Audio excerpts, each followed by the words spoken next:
والعاقبة للمتقين ولا عدوان إلا على الظالمين.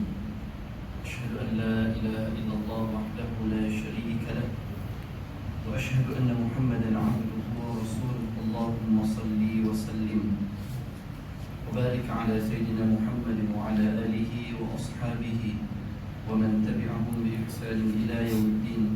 قال رب اشرح لي صدري ويسر لي أمري واحلل عقدة من لساني يفقهوا قولي.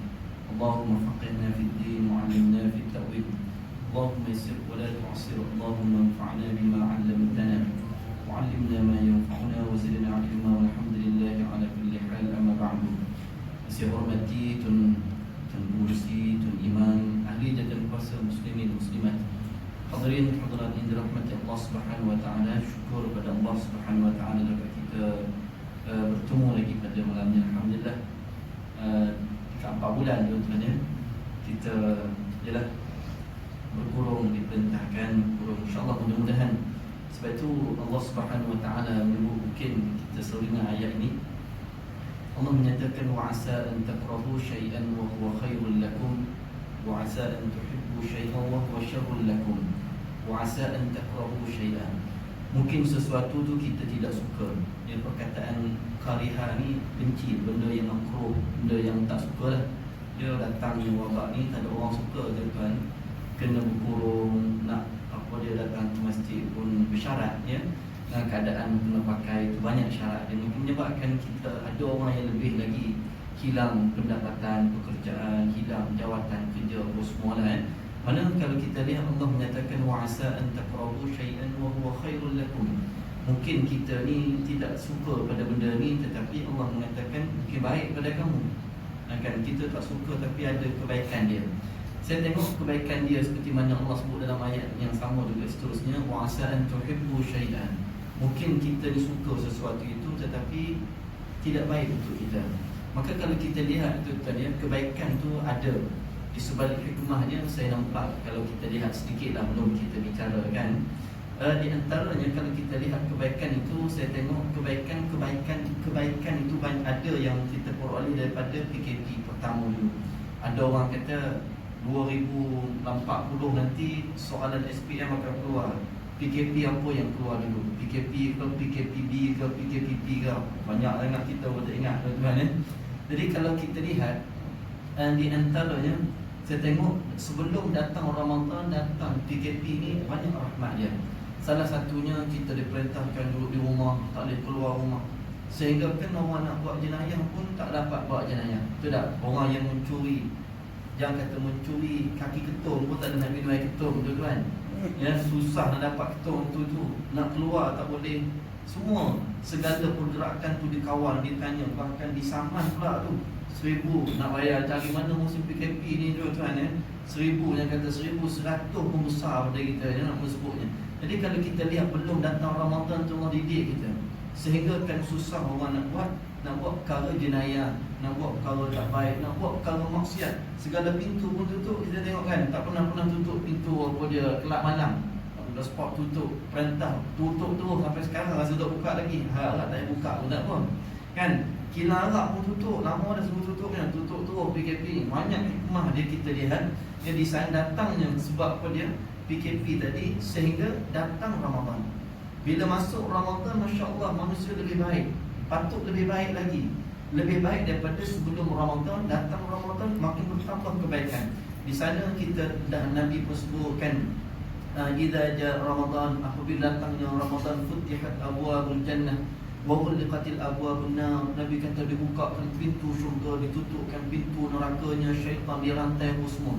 Jadi kalau kita lihat tuan-tuan di sana bulan Ramadan tu mendidik, tak ada apa nak buat dah, duduk di rumah. Duduk di rumah 4 bulan. Yalah 4 bulan lebih kurang tuan-tuan. Bulan Ramadan duduk di rumah 10 masa nak buat apa? Baca Quran lah. Syaitan pun tak ada, kejahatan maksiat pun tak ada. Kebaikan kita buat. Kan banyak masa duduk di rumah 4 bulan. Rasa kita mengasbuk, rasanya kalau orang tak ada anak pun dapat anak tu 4 bulan duduk di rumah aja kan. Dan sebutnya duduk rumah ya. Kita lihat bagaimana keadaan demikian boleh menyebabkan apa dia? Kebaikan bulan Ramadan tu kita lihat, masya-Allah, datangnya Ramadan kebaikan dia dengan rahmat yang payah nak buat. Nak pergi bazar Ramadan pun tak boleh. Jadi akhirnya kita di rumah aja. Jadi manfaat baca Quran, buat kebaikan. Yang tak ada jadi imam boleh jadi imam tu kan? Betul tak? Tak pernah kalau jadi imam kedua Allah tu tabarakalladzi yang baca tiap malam kat surah tu insya-Allah dah paling tidak 2-3-4 ayat. InsyaAllah dah besar dah kan. Tabarakalladzi dah boleh baca. Mana kita lihat kebaikan. Orang yang tak pernah khatam boleh khatam Quran, tak pernah baca, lebih-lebih lagi boleh baca Quran, duduk di rumah buat kebaikan. Tapi kalau ada lagi tak buat baik, itu bukan manusia. Betul tak berubah juga, tu bukan manusia dah tu. Bukan manusia dah tu. Dia bukan planet sini lah, planet lain agaknya. Sebab tak berubah-berubah jadi baik. Jahat juga dia ni. Ya, PKP tak PKP, Ramadan tak Ramadan, syaitan tak ada, dia tetap jadi syaitan juga. Itu memang dia bukan manusia lah. Yang maknanya kita patut alhamdulillah dengan adanya. Memang betul tuan-tuan ya. Yang kata ialah ramai lagi orang lebih teruk pada kita hilang, kita katakan tadi. Itu sebab Allah katakan wa asa an takrahu syai'an wa huwa khairul lakum wa asa an tuhibbu syai'an wa huwa syarrul lakum. Mudah-mudahan kita doakan Covid yang datang ni diangkat oleh Allah Subhanahu Wa Taala. Tapi kalau tengok di negara-negara lain pun, contoh Jepun pun makin datang kan, di jiran kita Indonesia pun makin datang. Jadi nak tak nak kita pun tak tahu sampai bila macam ni keadaan dia. Ya, sampai bila keadaan sebegini, mudah-mudahan kita patuhilah apa yang telah ditetapkan. Baik tuan-tuan yang dirahmati oleh Allah Subhanahu Wa Taala, insya-Allah kita pada malam ni masa pun kita tak panjang tuan-tuan ya. Nak bicarakan ayat pada malam ni dalam surah Al-Maidah ayat 51, 52, 53. Yang mana kita nak bicarakan di antaranya Allah Subhanahu Wa Taala menyatakan dalam ayat ini, A'udzubillahi minasyaitonirrajim. Bismillahirrahmanirrahim. Rasa sejuk pula tu kan. Kena tutup lagi ekor ni. Makin beromo ni makin tak tahan sejuk dah. A'udzubillahi minasyaitonirrajim. Ya ayyuhalladzina amanu la tattakhidul yahud wan nasara awliya'a min dunillah. Wan nasara awliya' ba'duhum awliya'u ba'd. Saya ulangi, ya ayyuhalladzina amanu la tattakhidul yahuda wan nasara awliya ba'dhum awliya'u ba'd wa man yatawallahum minkum fa innahu minhum innallaha la yahdil qaumadh dhalimin. Fataral ladzina fi qulubihim maradun yusari'una fihim yaquluna nakhsha an tusibana da'irah fa'asa Allahu an ya'tiya bil fathi aw amrin min 'indihi ويصبحوا على ما أسروا في أنفسهم نادمين ويقول الذين آمنوا أهؤلاء الذين أقسموا بالله جهد أيمانهم إنهم لمعكم حبطت أعمالهم فأصبحوا خاسرين. صدق الله العظيم. Allah Subhanahu Wa Taala menyebutkan dalam ayat ini, wahai orang-orang yang beriman, kata Allah, janganlah kamu mengambil orang Yahudi. Jangan ambil orang Yahudi, dan satu lagi, dan Nasrani. Orang Yahudi, orang Nasrani menjadi pemimpin-pemimpin kamu, sebagaimana mereka adalah pemimpin-pemimpin dari yang sebahagiannya. Sebahagian mereka adalah pemimpin-pemimpin daripada sebahagian yang lain. Dan sesiapa yang menjadikan mereka pemimpin di antara kamu, maka sesungguhnya dia itu telah tergolong dari mereka. Sesungguhnya Allah tidak akan memberi petunjuk kepada kaum yang zalim. Fataral ladzina fi qulubihim, maka akan engkau lihat orang-orang yang di dalam hatinya ada penyakit. Berlomba-lomba mereka kepada sesuatu, dan berkatalah mereka, kami takut bahawa akan menimpa kepada kami kecelakaan. Maka moga-moga Allah akan mendatangkan kemenangan atau suatu keadaan dari sisinya. Maka jadilah mereka itu atas apa yang mereka simpan dalam hati mereka, menjadi orang-orang yang menyesal. Dan berkata orang yang beriman, orang inikah yang telah bersumpah dengan nama Allah dengan kesungguhan, dengan bersungguh-sungguh bahawa mereka adalah bersama kamu. Telah gugurlah amal-amal mereka, maka jadilah mereka orang yang rugi. Tuan-tuan yang dirahmati oleh Allah, dalam ayat ini ada beberapa riwayat. Salah satunya kalau kita lihat, saya mengambil daripada kitab yang disebutkan, antaranya ada beberapa riwayat mengenai sebab turunnya ayat yang kita baca ni. Ya, ayat kita baca ni ada asbabun nuzul, sebab turunnya ayat.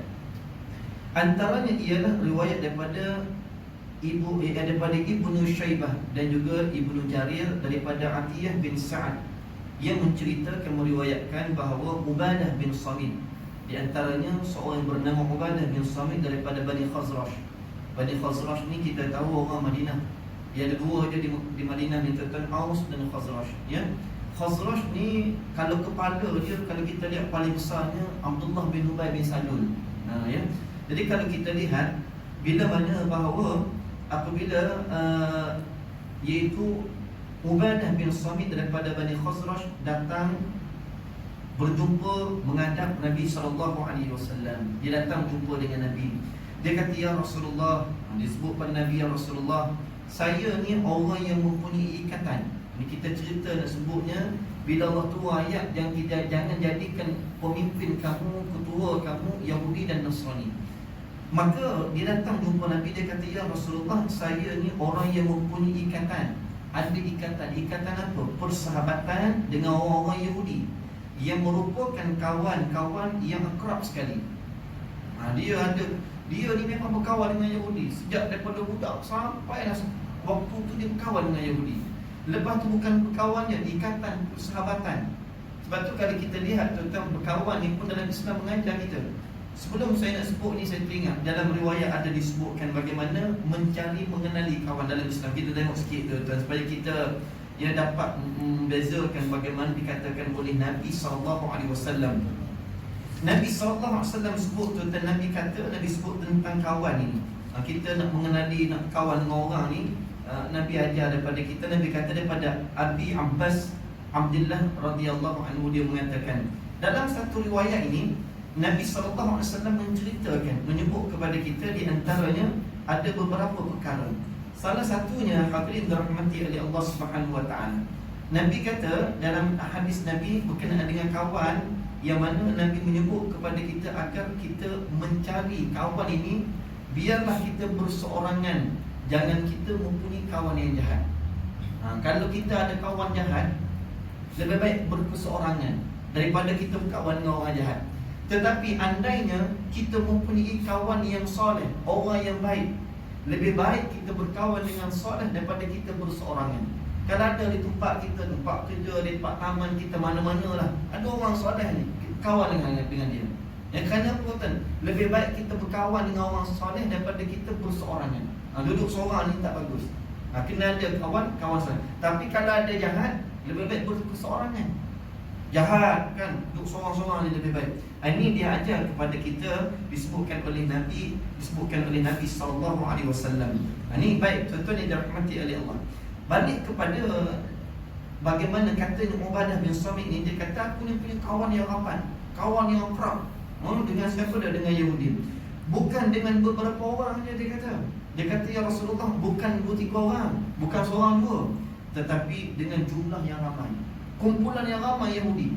Sebab tu kalau kita tengok di Madinah ni tuan-tuan, lepas orang Islam, majoriti orang Islam, lepas tu orang Yahudi. Maknanya kita lihat yang paling ramai di Madinah ni lepas orang Islam, orang Yahudi. Yahudi ramai. Nasib baiklah Islam tu makin bertambah penganutnya, makin bertambah. Kalau tak tuan-tuan, dikuasai oleh orang Yahudi dah jawab dia. Ini kita lihat bagaimana keadaan yang mengatakan. Jadi dia mengatakan, Ubadah bin Samit kata, saya ingin mendekatkan diri kepada Allah dan Rasulnya. Maknanya aku ni wahai Rasulullah nak beriman, bukan setakat nak beriman, nak mengikuti, nak bersama dengan kamu wahai Rasulullah, nak hidup semati dengan kamu, nak bersama-sama dengan keadaan, berjuang untuk agamanya, menegakkan syariatnya. Jadi kata dia, saya ingin mendekatkan diri kepada Allah dan Rasulnya dengan meninggalkan hubungan saya yang akrab selama ini dengan orang Yahudi. Saya nak tinggalkan hubungan dengan mereka. Sebab kawan dengan orang Yahudi ni tahu dah, kalau tuan-tuan kawan dengan Yahudi tahu kan, jangan kata berkawan Yahudi jauh. Tempat kita ni yang bukan Islam lah tuan-tuan, kita berkawan dengan, jangan kata orang bukan Islam, orang Melayu jenis sister Islam, jenis yang fahaman liberal kan, orang Melayu dia kan, geng-geng yang menentang, yang memang lantang. Dia kata apa? Dia kata mungkin tak tahulah nak sebutnya, kena kata-kata dia yang menghina institusi Islamnya, menghina macam-macam lah, yang menyebabkan kita lihat keadaan demikian. Kalau kita berkawan dengan golongan itu, tuan-tuan, kita dapat tempias daripada kejahatan mereka. Lebih lagi kalau berkawan dengan orang Yahudi, mengangkat mereka orang kafir ni menjadi ketua kita.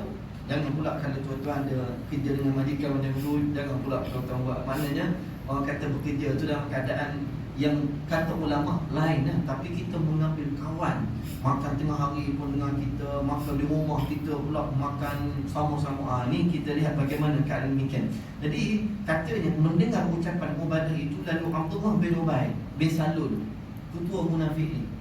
Munafik ni cukup bahaya. Tuan-tuan, bahaya tak bahaya orang munafik ni? Kalau kita lihat Imam Malik rahimahullah ta'ala, Imam Malik ni dia lahir pada tahun 93 Hijri. 93 Hijri. Mana sebelum 100 tahun lagi lah Islamnya, ya. Umur daripada 1 Hijrah kalender Islam tu, dia lahir pada tahun 93 Hijri. Dan riwayat mengatakan Imam Malik ni 2 tahun dalam perut ibu dia. Tuan bayangkan, dalam perut ibu 2 tahun. Kalau tempat kita 2 tahun, 9 bulan 10 hari tak keluar lagi, tuan, kawat dia doktor kata belah lah, kan? Mana mungkin orang zaman dulu sampai 2 tahun. Ada yang mengatakan 3 tahun, tapi tak kuat. Yang paling kuat kata bahawa Imam Malik dalam perut ibu dia 2 tahun. Bayangkan tu 2 tahun bersama dengan tu agak-agaknya. Kan anak kita umur 2 tahun tuan, tu dia. Duduk dalam perut ibu dia 2 tahun, Imam Malik rahimahullah ta'ala. Jadi Imam Malik dia kata banyak lah kalau sebut tentang Imam Malik ni, ya. Imam Malik ni tuan, dia sebut, dia kata apa dia? Dia kata umpama orang munafik ni, perumpamaan orang-orang munafik. Imam Malik kata perumpamaan orang-orang munafik, mudah-mudahan Allah jauh kita daripada sifat demikian. Perumpamaan orang-orang munafik ni seperti mana perumpamaan orang-orang munafik seperti mana seseorang yang berada, orang munafik ketika mana dia berada dalam masjid. Perumpamaan orang munafik ketika mana dia berada dalam masjid seperti seekor burung yang disimpan ataupun diletakkan dalam sangkar, dalam sarang dia. Burung kan ni kita bela, ada orang bela burung kuku macam-macam. Bela kuku ni kalau orang tua dulu tu bahaya. Tangan, kadang-kadang tangan ni keruk, yang tangan kaki kiri ni pula kilas kain naik, kan? Sekali keruk, burung tu pun balas, dia pun naik. Akhirnya tu dua-dua naik, bahaya. Kan orang-orang tua kampung kita dulu kan, orang tua kita semua burung kuku ni dia bertanding tu. Burung kuku tu kesian dekat burung tu. Jadi kalau kita lihat, kata Imam Malik, umpama orang-orang munafik ni seperti mana seseorang yang berada dalam masjid, yang mana seperti burung berada dalam sangkar. Apabila dibukakan pintu sangkarnya, maka tu dia berterbangan. Maknanya memang betul lah orang munafik ni, mula-mula kita Allah jauhkan kita bersifat macam tu. Sebab orang munafik dia tak suka dalam majlis. Dalam masjid ni bukan tempat dia, bukan tempat dia. Tak senang, benci, marah. Ni kita lihat. Sebab tu kita lihat, ni kata Imam Malik lah, betul ni. Boleh tuan rujuk pada kitab-kitab yang dikarang oleh Imam Malik, disebutkan oleh para ulama betapa dahsyatnya orang munafik ni. Sebab tu orang munafik ni lagi Allah menyatakan kepada kita di dalam surah An-Nisa, belum kita habiskan tu. Allah menyatakan dalam surah An-Nisa, Allah kata apa?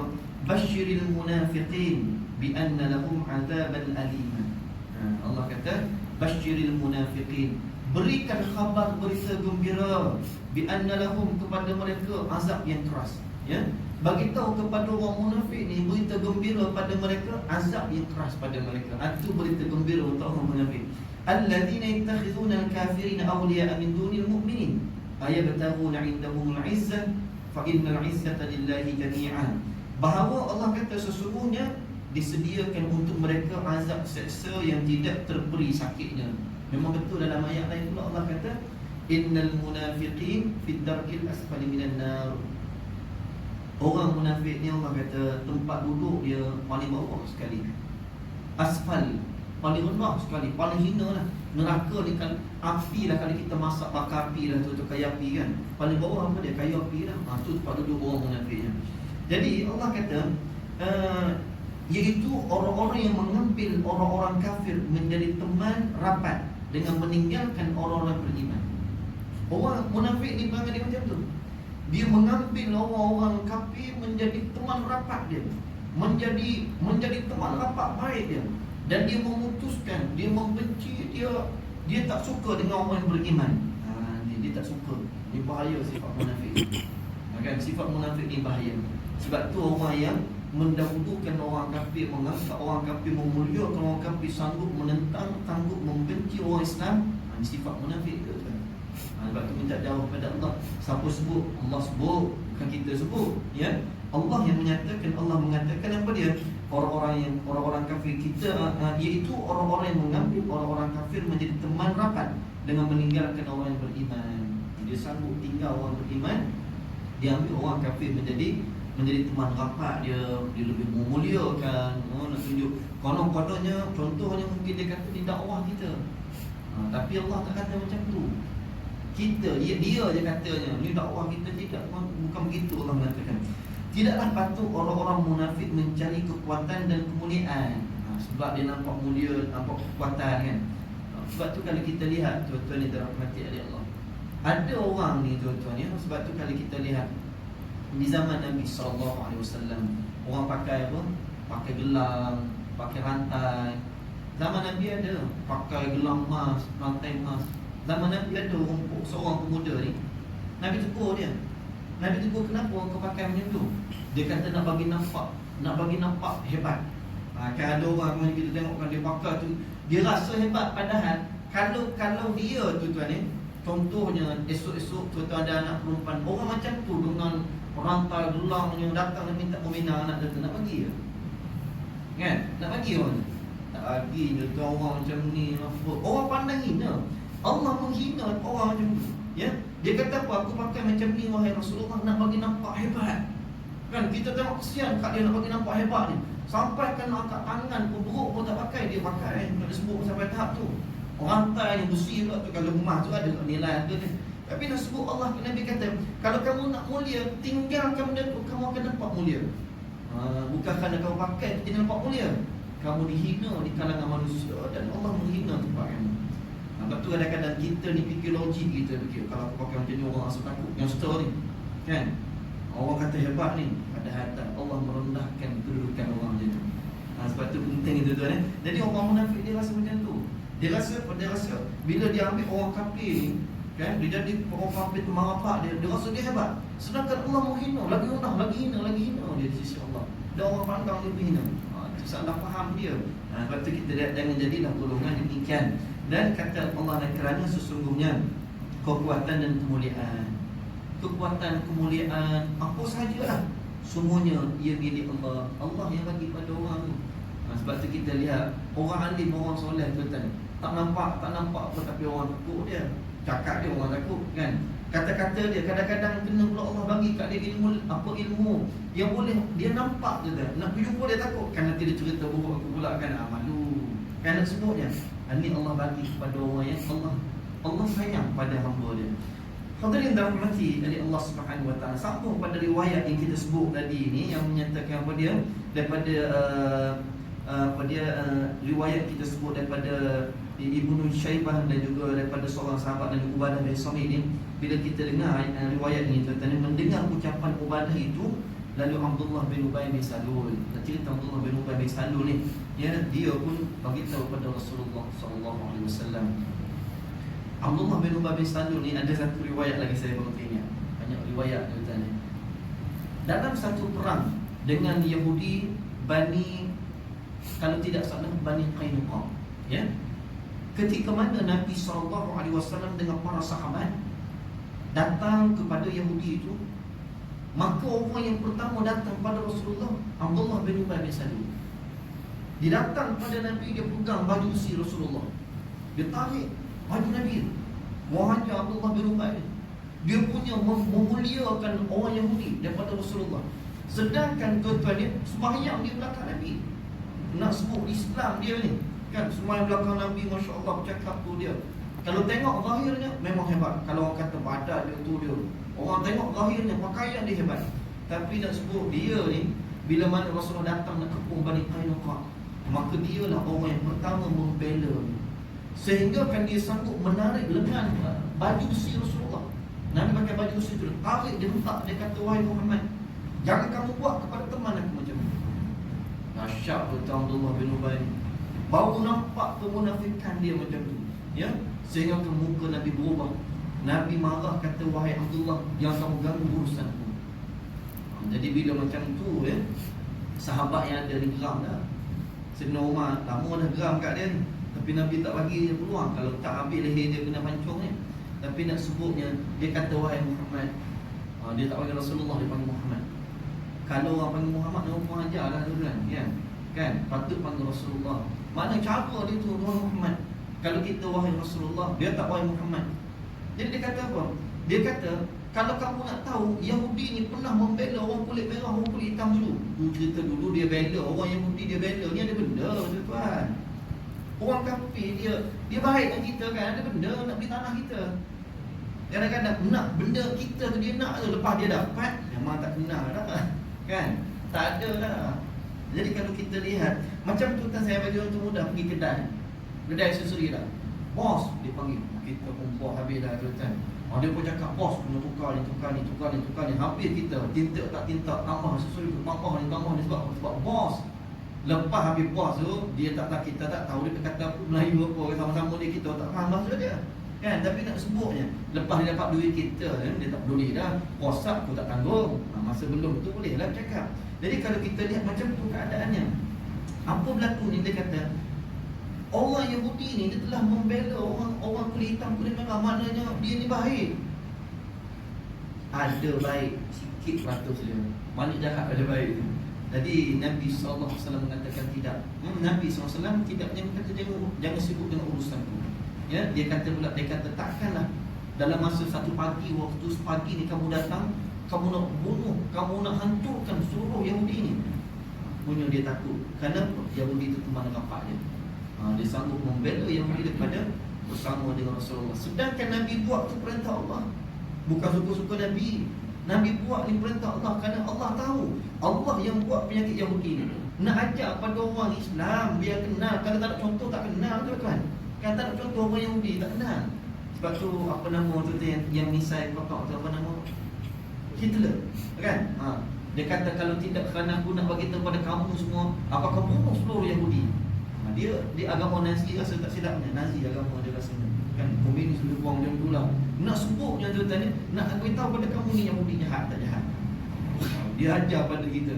Jadi kita jangan mudah lupa dia kata apa, tinggalkan sejarah demikian.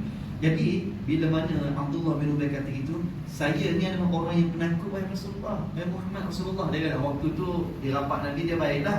Dia kata wahai Rasulullah, aku ni orang yang penakut. Siapa kata? Abdullah bin Ubay. Dia kata aku ni orang penakut. Saya takut kalau nanti mendapat bahaya.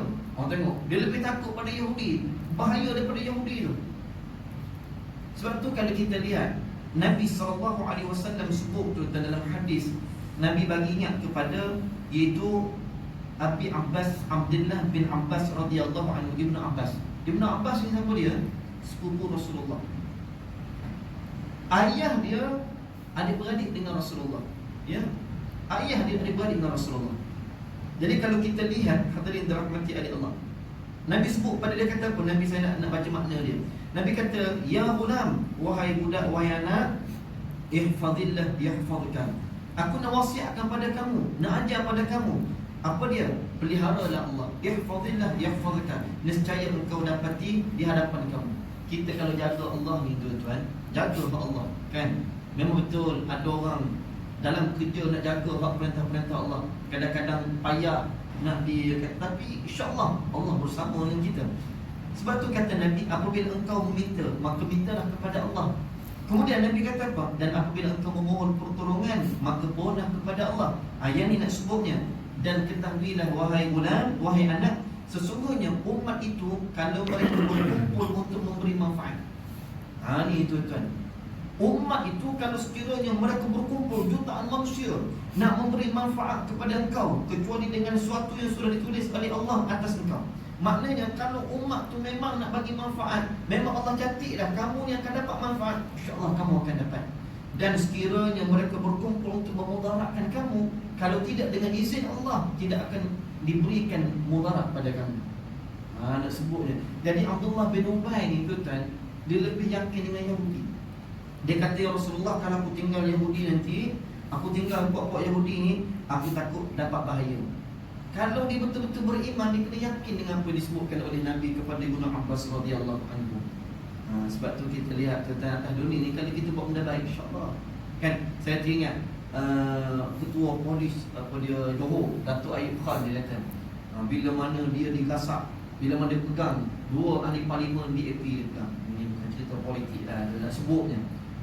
Terus tuan-tuan nak dibubar dalam parlimen. Ada enakmen baru supaya apa dia? Ambil tindakan pada ketua polis kerana memegang daripada apa dia yang berhormat daripada parti tersebut. Jadi kalau kita lihat kan, Datuk ni, ketua polis dulu ni tuan-tuan, dia yakin. Kenapa? Dia yakin dengan hadis yang Nabi sebut. Kalau jutaan manusia datang nak bagi mudarat, kalau Allah kata tak dapat, maka dia terus. Dan sebab tu kalau kita lihat polis, tentera ni kerja mulia, mati mereka dalam kerja syahid. Bukan calang-calang tuan-tuan, mati mereka dalam kerja tu syahid. Sebab tu kalau kita lihat orang kalau betul-betul berpegang dengan agama dia, dengan Islam, Masya Allah, tak akan takut kecuali takut pada Allah. Nak ke mana-mana dengan izin Allah tuan-tuan. Sebab tu dalam Islam ni kalau aku tak datang surau tadi tak kena, tak ada yang ada rumah pun kena. Kan nak kena tu tak kira dengan kereta, kena jatuh tangga, kena jatuh bilik air ke apa. Jadi kalau sebab tu kita lihat orang Yahudi ni, saya ni adalah orang yang penakut. Saya takut kalau nanti mendapat bahaya daripada orang-orang Yahudi yang diputuskan hubungan akrab dengan mereka. Dia takut sangat-sangat. Jadi maka Rasulullah SAW berkata kepada Abdullah bin Ubay, sebab Nabi tahu dah dia